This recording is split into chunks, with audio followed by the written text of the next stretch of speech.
ушундай жакшы күндөрдө жолугуп турабыз. Эң негизги максат мамлекетибиздин башчысы урматтуу президентибиз Садыр Тургунжоевичтин тапшырмасынын негизинде ушул жерге мына көл кылаасында, көл жергесинде биринчилерден болуп эң көп суммадагы инвестордун келиши жана 5 жылдыздуу отелдин курулушуна жаңы куруш кутучасын салуу үчүн келип отурабыз.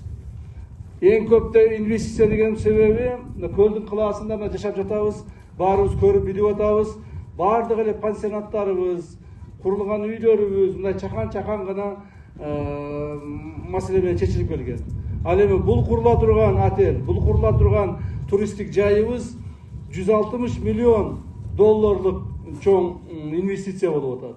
Мына көл жергесинде дагы ушундай чоң инвесторлор келип, чоңдогон көптөгөн жакшы чоң бизнесмендер келе баштады.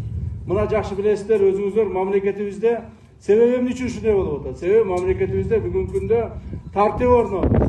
Мамлекетибизде кайсыл жерде болбосун, кайсыл жака барбайлы, бардык жерде туристтер көбөйдү, инвесторлор көбөйдү.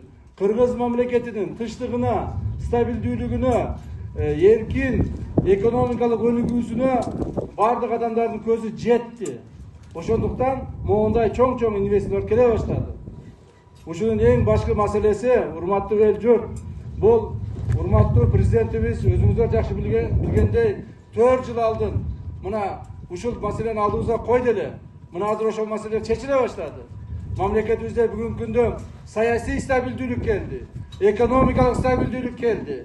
Мамлекетибизде бүгүнкү күндө жанакы мурдагы мамлекетти ороп алган, чырмап алган уюшкан кылмыштуулук топ деген жок.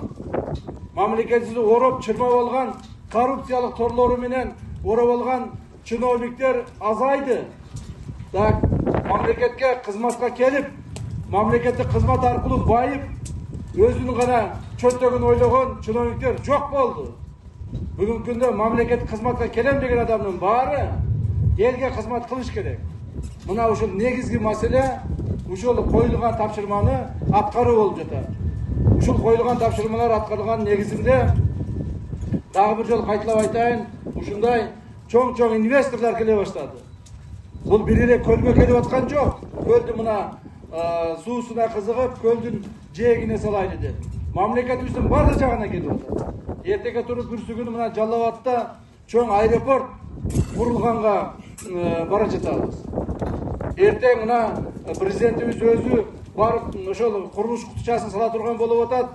Жалал Абад шаарындагы Петролиум деген заводубуз бар. Мамлекетте жалгыз биздин бир кичинекей май чыгаруучу заводубуз бар эле. То есть бензин, то есть нефтени кайра иштетүүчү. Ошол жерге 400 миллион долларлык инвесторлор келип, жаңы завод курулуп атат. 400 миллион, бул деген почти $500 миллиард долларлык келип атат. 2 жылдын ичинде куруп бүтө турган болуп атат. Ошондуктан, урматтуу туугандар, мындан ары дагы ишибиз ийгиликтүү болсун, эл журтубуз колдоп турса, Кудай буйрса, Кудай кааласа, урматтуу президентибиздин койгон тапшырмаларын так аткаруу негизинде мамлекетибизде жашаган ар бир жарандын жашоо турмушуна жакшылык келет. Ар бир жарандын жашоо турмушуна бейпилдик жана ар бир жаран тынчтыкта жашаганга шарт түзөбүз. Биздин мамлекетибизде буйрса мамлекетибиз тынч, экономикалык өнүккөн, социалдык жактан корголгон, укуктук жактан корголгон жана коопсуз мамлекет болуп түзүп чыгабыз Кудай кааласа. Ушуган мен ойлоймун багыт алып бара жатабыз. Ошонун бир белгиси мына бүгүнкү күн болуп атат. Рахмат баарыңыздарга. Рахмат. Урматтуу Камчы Кырышаевич, урматтуу